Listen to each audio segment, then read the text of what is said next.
Hi, my name's Robert, and welcome to the video series where we are transforming my friend John's 1997 Volvo 850R. We're replacing the engine, converting it to a manual, and doing several other upgrades and modifications. Here we are, folks, about to get cracking. Back on this 850R that is having an engine and transmission transplant and platform conversion. This car is going to be amazing. Wow, I am very surprised as to what I just seen. I just pulled this intercooler pipe loose and look at the sludge that come out of it. I wonder what the oil looks like. The dipstick looked fine, but this come out of the intake pipe. This is crazy. I've never seen such. I mean, that was a good 4 or 5 ounces came out of there. So that's interesting. Let's see what happens next. Yuck. Other than that, I have the vehicle on jack stands. It's jacked up in the air. I got the firewall coolant lines loose. Next, I'm gonna make sure that this harness is free from being tangled up. I'm gonna take the engine mount loose there from the subframe. I'm gonna take the engine mount loose down there. I'm gonna take the wheels off, take the engine mount loose down there. I'm gonna pull both axles out and then just look around, see what else I gotta take loose to lift this thing up and out of here. Let's keep rolling. Oh boy, took a lunch break. Actually got pretty hot, but I got the power steering pump loose so I can lift the engine out and leave the steering rack and power steering stuff in. I got the wheels off, I got both axles out, I got the brake calipers hanging. So I just got a few more things to do before I can start lifting this out. Let me make sure I don't have anything tangled up in here that is going to cause me issues and get prepared to lift this thing out of here. I left that bracket in there because it'll be used to lift the engine out. I know I need to disconnect the fuel lines from the back side of the engine, but let me keep rocking and rolling. Coming out with the engine, that lazy mount right there grabbed the power steering lines and pulled them out of the mount, and it was pulling up, so I had to stop and free that. Everything else came out pretty good. It hooked on this AC line initially because it was leaning forward, so I probably need to pry that back down a little bit even where it should be. Then I got up here and I'm jerking this engine hoist up this hill, and it made this jerk and pop loose. So the chain is loose on this side. So I'm going to try to put a chain back on there a little bit, lower this engine down a little bit, and try to pull it over that hump. Probably get some help for that. And it's official, folks. We got a big old hole in this 850. It's everything off of it there. We're going to transplant any parts we need over to there. Then get this out of the way. Get it on the engine stand and put that in place. But we're going to do some work in here. We're going to do the manual swap parts, and we're going to do the subframe, and we're going to do the power steering lines and stuff like that. So we got a handful of stuff to do. For some reason, everybody that I've helped who's gotten an engine out of a salvage yard, the salvage yard has managed to break the crank sensor bracket. On these newer white block engines, the RN engines, those brackets are plastic, and I guess they want the crank sensor out and they don't want to unbolt that 110 millimeters, so they just snap off the plastic. And those things are very difficult to get in with your transmission mounted. This is a old white block one off an 850, and that thing's kind of deep, and it's got a set pin in it that sits in there.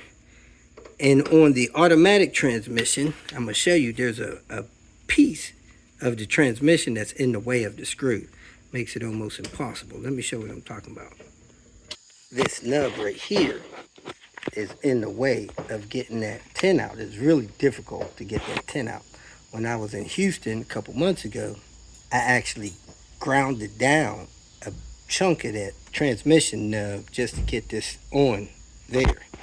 So it's better to install this before you install the transmission, but let's go see if it's possible. It should be possible, especially on the manual.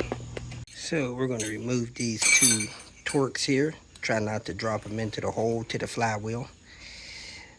That would suck. Might want to put a rag on that thing.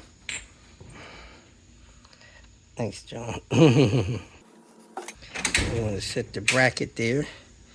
That part goes down and the set pin goes in. Oh man, I don't know if that's going to fit in there. It's not going to fit in with that guide pin on there. You got to make a decision. Pull the transmission out a little bit. Saw a little bit of this sensor off. Sensor housing. Or cut that guide pin off. We're in a good position, so I think we're going to pull the transmission out about an inch, half inch to get this on there, but that could be a pain in the butt if you didn't have that option, being in the car. So I pulled all the screws out about a half inch. I think I got them all out about a half inch. Oh, I missed one down there. Let me get that one down there, and this should drop about a half inch away. We got this thing pried away about a quarter of an inch. Let's see if this bracket will fall in their place there. Bam! Fell right in place. Gotta get it in that set pin hole there and screw that thing in there. So that's it. Need about a quarter of an inch gap. We got the bracket in, we got the transmission torqued back up. We pulled that coolant pipe off that went to that banjo bolt over to the intake because we're not using that style intake. And we put the plug off of this 850 in there. So that's done. We got the cam sensor in, the crank sensor in. We're moving right along.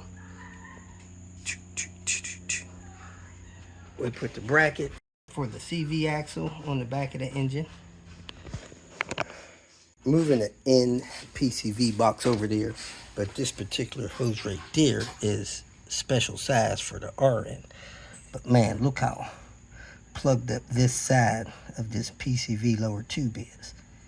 There's got to be 80% plugged, and we came up from the bottom of the engine up to here, but we couldn't make that turn. But that hole, I'm willing to believe, is where we made the turn and poked that zip tie through there. So this thing is like almost totally clogged. We're going to take that off, make sure that's not clogged, but this is the one that's normally clogged.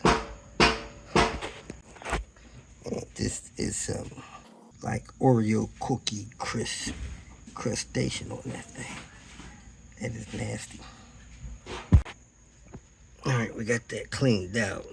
I use a drywall style screw to reach in the top of it and drag it all out. You can see all the dust there and the chunks down there and over here and over here. So all that came out of that hole. You want that clean. I guess we're going to pull this off, make sure this one's clean too. Just to double check. I've never seen one of those clogged, but we're double checking. That's how big that surrounding is. Just a little bit of buildup there. A little bit of buildup in that hose. We're going to clean that out and run the zip tie down there. That's a huge hole there. A lot bigger than this hole, so we'll make sure that's clean. Maybe run a vacuum here and put this thing together. Well, here we are. We had to cut a nub off of that block so that the PCV box would fit. It hits the inner hose on the end-style PCV box. So we had a Dremel cut that off, and we're gonna call it a day. Maybe set that box in place to prevent some dirt from getting in there and blocking that hole too, at least for some paper towel. And pick this up the next day. If you feel that this information was useful, please like it and share it with your social media friends. You can subscribe to my channel so that you will get notifications of future videos that I post. You can follow me on Twitter, and if you need to contact me directly, please visit my website. And if you have any questions, leave them below, and someone or myself will reply to them. Again, thank you very much for watching.